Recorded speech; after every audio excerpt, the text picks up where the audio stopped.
There is nothing worse than meeting someone for the first time and having your gut tell you something isn't quite right. You smile, you be polite, and you tolerate this person to keep the peace, or because your basic instinct is screaming danger at you. There's also nothing worse than becoming the sole focus of this person, whether it be a jealous rival, a relationship that didn't work out, or even a faceless stranger. Being stalked is one of the most terrifying experiences a human being can face.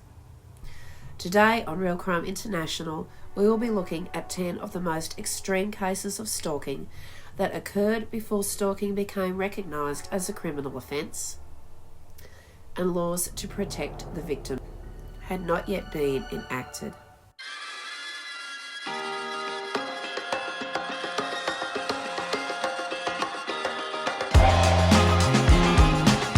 Officers are on the scene.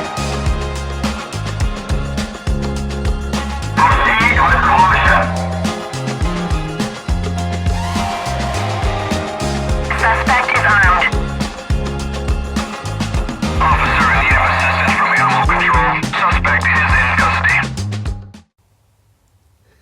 My name is Andrea M, and if you are new here, hello, and welcome to you. It's really great to meet you and to have you here on the channel. If you find yourself enjoying the content, please consider giving this video a like and hitting that subscribe button. I'd love to see you coming back each and every week. And to everyone who does tune in on a regular basis, welcome back. And I have to apologise for not getting a video out to you guys last week. In my last video, I was crowing about the fact that I hadn't been sick this winter yet. Well, the evil demon of sickness heard me, and I was sick all last week. I had the stomach flu from hell, which then morphed into all the nasal and sinus and sore throat. All of that other lovely stuff that comes with winter. And we are experiencing a very cold one here in Australia this year. It's been surprising how cold it is. Glen Innes is about an hour and a half away from me. I've mentioned it before, it's where I went for a weekend away with two of my friends a few weeks back. It is snowing up there. It is snowing. It is very frosty. I have a friend who still lives up there. She told me it was like -6 there the other morning. So we get all the cold air drifting across from Glen Innes, where I live. So it's been very, very cold. However, I have been loving every minute of it, apart from being sick. And there's been so much going on. The podcast studio is almost complete, so soon I'll be able to move the entire setup over there for a bit more of a professional look. And I actually got a new job, so things have just been hectic for the last week, so I do apologise for not getting a video out to you guys, but hopefully I'll remedy this today. So, as always, is my winter tradition, I have real crime and either tea or coffee Tuesdays. Well, this is tea, real crime on a Monday, because this is the first day I've had a chance to do anything, so I decided to grab the opportunity. I have another super busy week coming up, so today is the day. So we're bucking the tradition a little bit. It's dandelion chai tea on a Monday and real crime. So sit back and we'll get into these true stalking cases, and some of them do involve people who have lost their lives as a result of their stalkers. So if this is a sensitive issue for you, this may not be the video that you want to watch. However, if you're fine with it, let's go.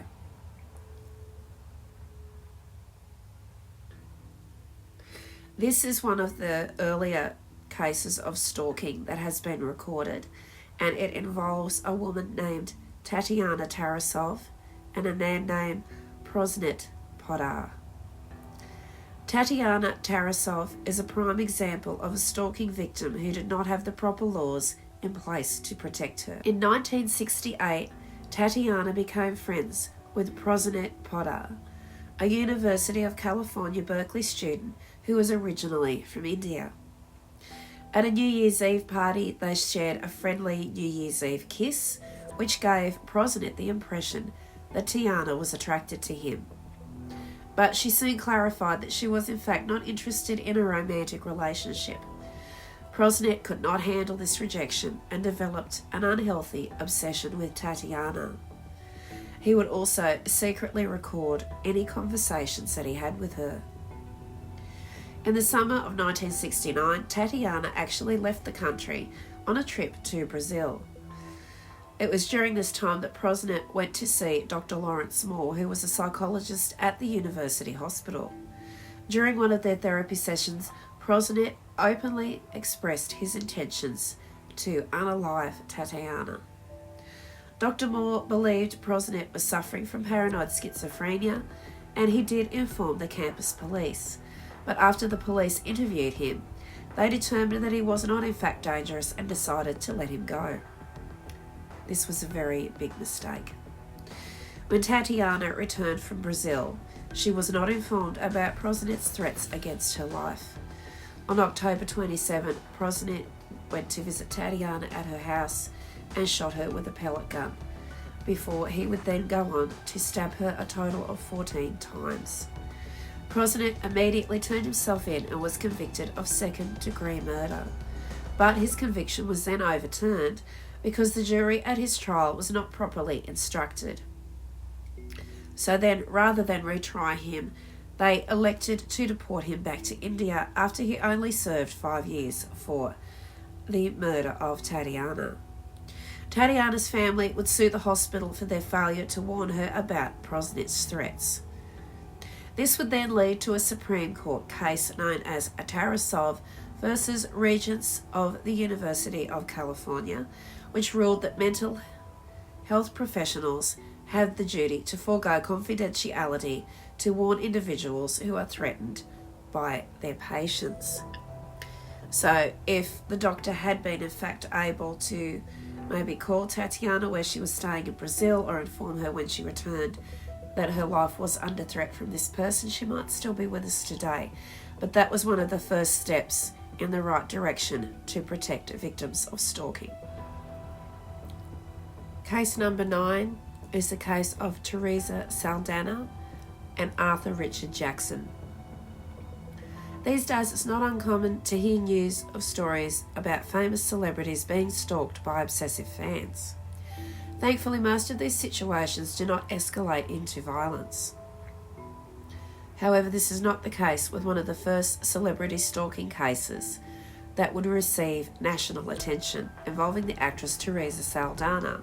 In 1982, Teresa Saldana was 27 years old and had already featured in such prominent films as Raging Bull and I Want to Hold Your Hand.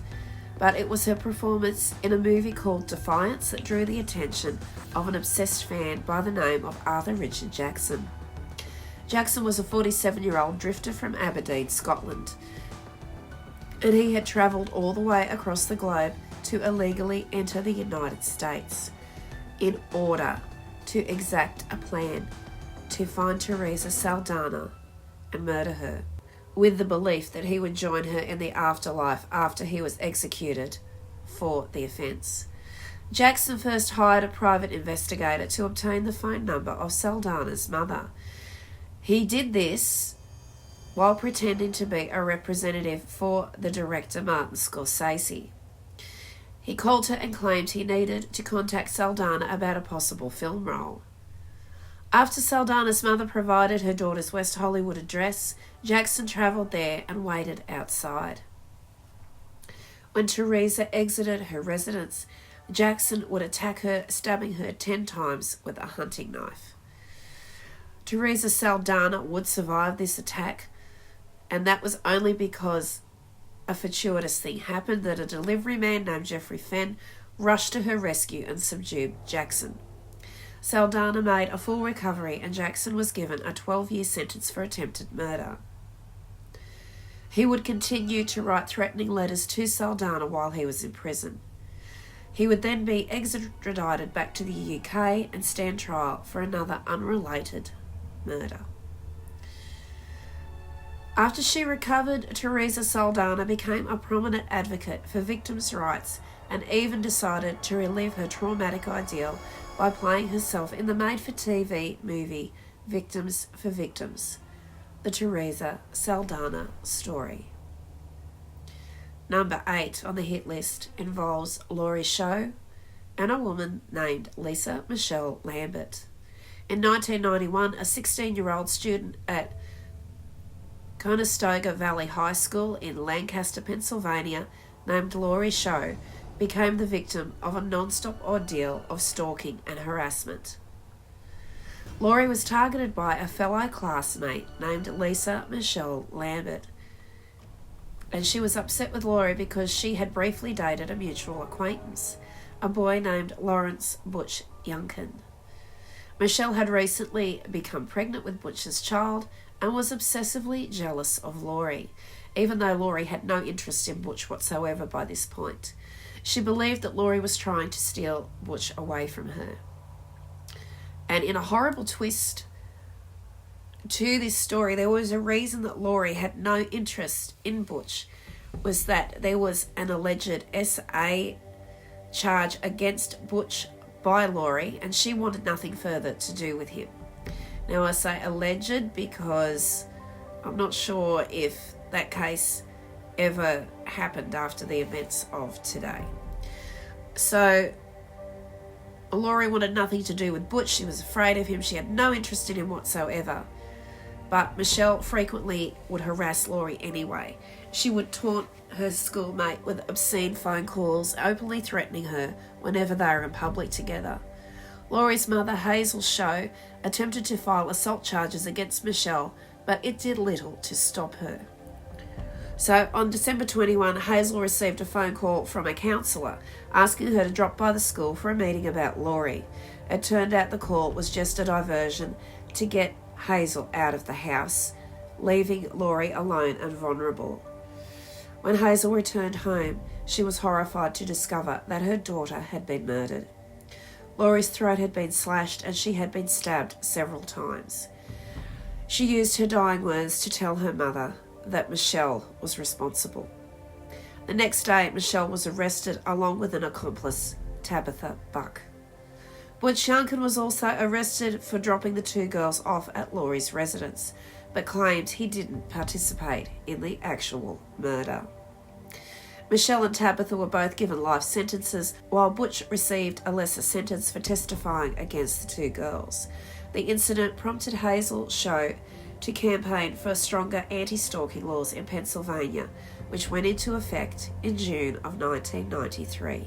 Counting down to number 7 sees one of the most controversial criminal cases in the history of India, and it involved the murder of a 25-year-old law student named Priyadashini Mattu and her stalker, Santosh Singh. Priyadashini Mattu was attending the Delhi University when she drew the attention of another student named Santosh Singh. Throughout 1995, Santosh spent the year constantly stalking and harassing Priya until she formally complained to the police. They did provide her with a personal security officer, but this failed to dissuade Santosh Singh. On January 23, 1996, Priya was murdered in her home in New Delhi. She had been essayed and her face had been repeatedly beaten with a motorcycle helmet before she was strangled to death with a wire. A witness had seen Santosh entering the house shortly before Priya's death. He was then arrested and charged with her murder. However, Santosh's father just happened to be in the Inspector General on the police force at this time. And at the time of Santosh's trial, the Central Bureau of Investigation did an inadequate job of investigating the murder. In 1999, Santosh was actually acquitted of the crime, a decision which was met with much anger from the public, as you can imagine. While reading the verdict, the judge stated that he believed Santosh committed the crime, but because of the CBI's shoddy investigation, he was forced to give the accused, and I can't believe I'm saying this, the benefit of the doubt. The verdict was eventually appealed to the Delhi High Court in 2006, and thankfully the decision was reversed and Santosh was sentenced to the death penalty. In 2010, the sentence was then commuted to life in prison. Number 6 takes us to Minnesota with the case of Mary Stauffer and Ming Sen Shui. Ming Sen Shui was originally born in Taiwan, but his family immigrated to Minnesota when he was just a child. From there, he attended Alexander Ramsey High School in Roseville and developed a crush on his 9th grade algebra teacher, Mary Stauffer. Unfortunately, a crush that started off innocently eventually morphed into a deadly obsession that lasted over 15 years. Throughout the 1970s, Ming attempted to track Mary down and relentlessly stalked her. On May 16, 1980, Mary and her 8-year-old daughter Elizabeth were going to a beauty salon in Rosedale, where Ming kidnapped them both at gunpoint, and that was as they were leaving the salon. He then tied them up and smuggled them in the trunk of Mary's car. He then drove away, but soon decided to pull over because his captives were making too much noise in the trunk. This would attract the attention of a 6-year-old boy named Jason Wilkman, but when he approached the vehicle, Ming threw him into the trunk as well. Ming drove the boy to a wildlife refuge. Oh my god, I can't believe the next part. This is awful, so if you don't want to hear it, fast forward about 3 minutes. He then... I did read all this before, but you read these cases and then you forget what you've read until you get them ready to present, and it's like, oh crap, this part. And I always have trouble when it's crimes against children. It's so awful. So Ming would drive this poor little boy to a wildlife refuge and beat him to death with a metal rod. He would then take the Stauffers to his house. Mary was repeatedly essayed, as both she and her daughter were held captive at Ming's house for almost 2 months. He even told Mary that the grade she gave him in algebra had blemished his otherwise perfect record and cost him a chance for a scholarship. They would finally, however, escape on July 7 and call for help. It was shortly after this Ming was arrested at work, and during the subsequent trial, Ming somehow managed to smuggle a knife into court and slash at Mary's face while she testified. In the end, Ming was then sentenced to 40 years in prison for murder and given an additional 30 years for kidnapping. What a horribly tragic case that was. The next at number 5 is Colette Dwyer and Derek Todd Lee. In 2002, Colette Dwyer was living through an almost everyday waking nightmare. She was being stalked and harassed by a man she believed was a serial killer, but could not get the police to take her seriously, as always. Dwyer lived in St. Francisville, Louisiana, when she became acquainted with a man named Derek Todd Lee, and he was a customer who frequently hung around her place of employment. Lee soon developed an obsession with Dwyer, who rebuffed his advances. In 1999, Lee would then force his way into Dwyer's apartment, claiming that he wanted to love and take care of her. Of course, she refused this. She refused his offers of company and anything else. She refused to go with him to Lafayette, and that was a decision which may have saved her life. Lee was charged with stalking and received probation, but he then soon went to prison for another unrelated crime. 2 years later, Lee was released, and you guessed it, he would then start stalking Dwyer again. Not long after that, Dwyer heard about the murder of a Baton Rouge woman named Charlotte Murray Pace. She was convinced that Lee was responsible. She notified the police, who this time would investigate Lee, but they wouldn't bother to take his DNA because they were convinced the perpetrator was a Caucasian man. Dwyer would contact the police again after yet another woman named Pam Kinamore was murdered. They still did not believe Lee was responsible. Then finally, in May of 2003, Lee was questioned for the essay of another woman and finally had his DNA taken. The DNA wound up linking him to the murders of Pace and Kinamore. In total, Lee's DNA would be linked to the murders of 7 women. That would end up giving him the nickname of the Baton Rouge serial killer. Lee was sentenced to death for his crimes and currently sits on death row at Louisiana State Penitentiary. Sadly, 3 of Lee's murders might have been prevented had the police not ignored Colette Dwyer. And no, you're not seeing things. I do magically have my Nana shawl around me because it is freezing in here. It is getting colder by the second. It feels weird to be using heating in Australia because it's the middle of the day, so the heater's on. I went and got this because I'm frozen and I'm still cold. So, you're not seeing things. I do have a shawl around me now because I am very cold. It is so cold today. It's unbelievable. All right, where are we up to? Number 4. So number 4 on today's Grizzly Hit Parade involves Sandy Shaw and James Cotton Kelly. In 1986, there were no stalking laws on the books, which forced 15-year-old Sandy Shaw to make an unfortunate decision that she would regret. Sandy was living in Las Vegas at the time and was getting relentlessly harassed by 21-year-old James Cotton Kelly. He kept propositioning her to pose nude for pictures. What a lovely man. Cotton called Sandy's house so often that her mother finally, having been fed up and had enough of it, called the police. But since, as we know, there was no stalking laws in place, there was nothing they could do. So finally, in desperation, Sandy turned to an 18-year-old friend named Troy Kell. She would then ask him to rough Cotton up until he backed off. On September 29, Sandy, Troy, and another teenager named Billy Merritt drove Cotton out into the desert to enact their plan. But this would be a very bad decision. To Sandy's surprise, Troy pulled out a gun and shot Cotton 6 times in the face, and in the ensuing days, Sandy allegedly brought some teenage friends to view his corpse.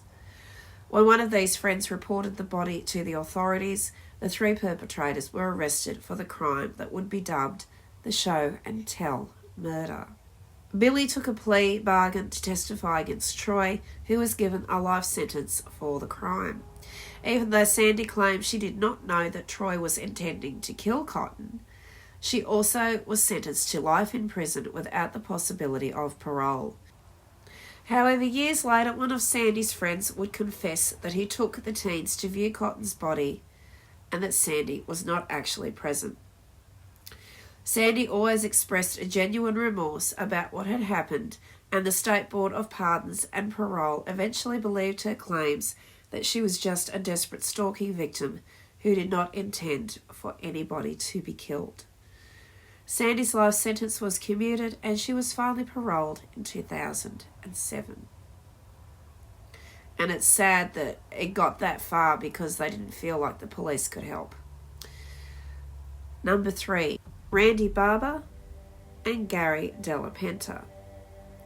So as we all know, and I would say quite a few of us have had this experience, unfortunately, the invention of the internet has led to the invention of a new form of harassment called cyberstalking, and this wasn't criminalised until 1999.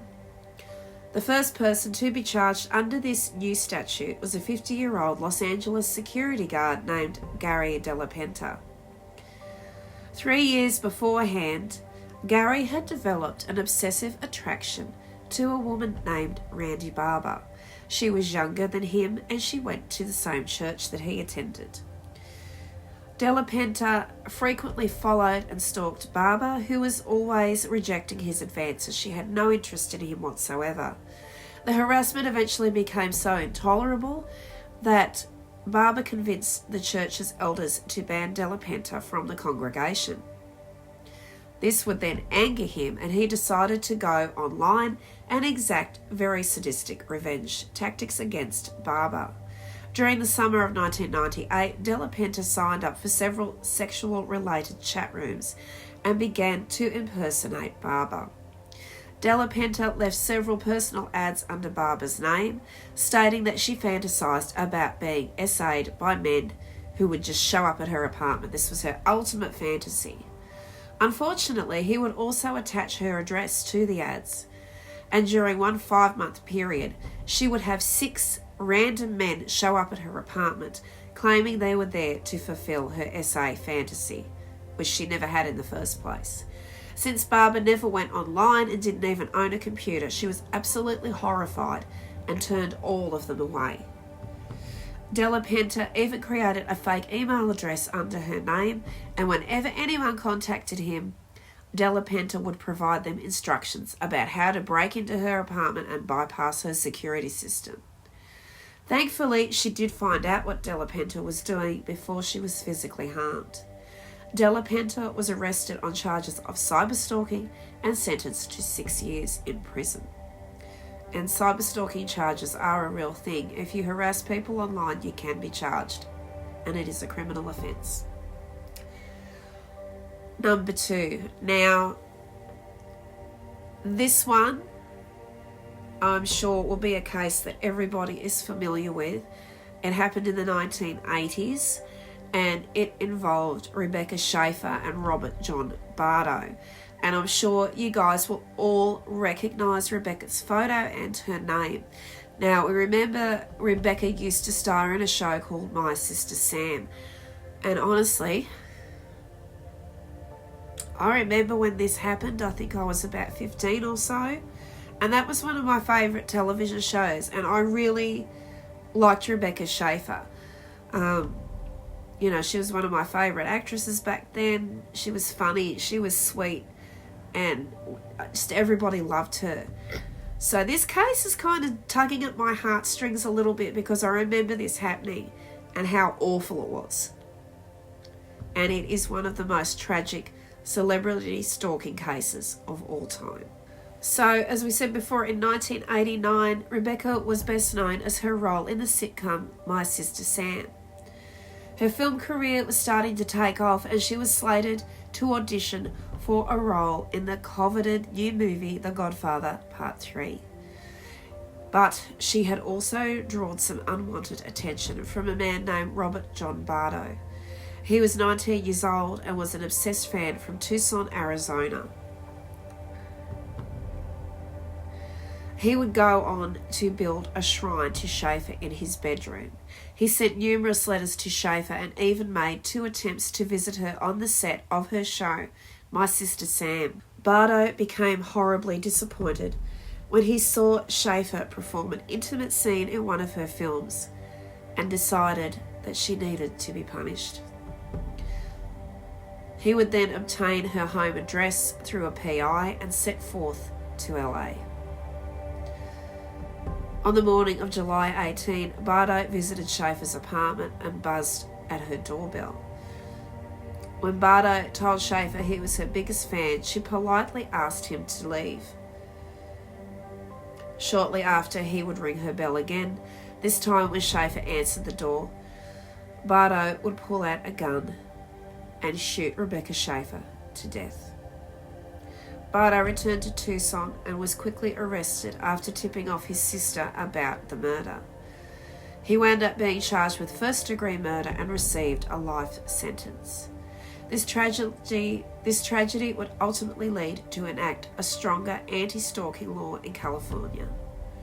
Since Bardo's private investigator had obtained Schaefer's address through the California Department of Motor Vehicles, the Driver's Privacy Protection Act was then passed, which made it illegal for anyone to obtain personal information through the DMV. And number 1 on the hit parade today, and this is an important case indeed because it was this case that finally brought about attention from the authorities and for getting legislation changed to include stalking as a criminal offence. And it's a big case, and as I present it, you'll be familiar with it and you'll know why. And it involves a woman named Laura Black and a man named Richard Farley. And if this is ringing bells for you, you might remember there was a movie actually made about this starring Brooke Shields as Laura and Richard Thomas as Richard Farley called Stalking Laura. And it was all about this terrible campaign of stalking that Richard Farley launched against Laura Black after he became obsessed with her when she got a job at the same place that he was working. So this all happens in April of 1984. And Richard Farley was 35 years old at this time, and he was a veteran employee, at Electromagnetic Systems Labs Incorporated, and that was a defense contractor, and they were located in Sunnyvale, California. 22-year-old Laura Black was hired to work at ESL, and Farley became instantly obsessed with her. He was constantly asking her out. He would constantly leave her gifts. She would always turn him down. She had no interest in him. This went on for 4 years. Farley's obsession with Black became very unsettling. He wrote her over 200 letters and showed up at her home so frequently she was forced to move several times. She would then finally go to ESL's Human Resources Department to complain about Farley, who was ordered to attend counselling sessions and to leave Laura Black alone. However, Farley's behaviour became even more threatening as time went by. ESL were finally forced to let him go in May of 1986. And in spite of this, Farley's stalking and harassment of Laura Black did not end, and she would file a temporary restraining order against him on February 8 of 1988. A hearing for the matter was scheduled in court on February 17 of the same year. However, mere days before the hearing, Farley would drive his motorhome into the ESL parking lot. He would arrive with several guns with him, along with over 1,000 rounds of ammunition. He would then shoot his first victim in the parking lot. He would then proceed into the ESL building with all of his weapons and opened fire. And he opened fire on everybody. He wasn't just after Laura. He opened fire on everybody. He shot several employees before arriving at Black's office and shooting her twice. Farley engaged the police in a 5-hour standoff before he decided to surrender. While Laura Black would survive, a total of 7 employees lost their lives and 3 more were wounded. Farley was found guilty of 7 counts of first-degree murder and currently sits on death row at San Quentin. And Laura Black did go on to get married and live a very happy life, in spite of everything that happened to her with Richard Farley.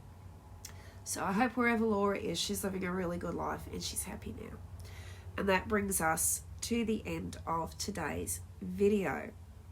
And like I said before, stalking can be a very real thing. We saw it just last summer when I presented the case of the 2 Sydney boys who were murdered by an obsessive stalker who turned out to actually be a police officer. I haven't had any more updates on that case. If you remember, it was Luke Davies and Jesse Baird who were killed by Beau Lamar Condon, who was Jesse's stalker. There's been no more updates, but I do think Beau's trial is coming up. I believe it's in August. So when that starts, I will follow that for you guys day by day and let you know how things are going with that case. Other updates, I had a brief update about Samantha Murphy a couple of weeks ago. As you all remember, she is the mother who has gone missing from Ballarat, presumed murdered. And her phone has actually been found. As of yet, there's been no more updates about that, but when that comes to hand as well, as always, I will let you guys know. If today's video has raised any issues for you, I will provide you with some numbers that you can turn to for help.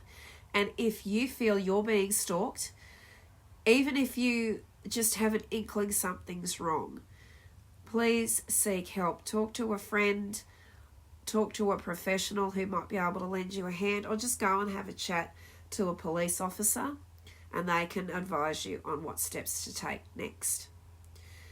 As always, if you are in a life-threatening situation or you feel that your safety is in immediate danger, please always call 000 if you are in Australia, 911 if you are in the US, and 999 if you are in the UK. Stay safe, everybody.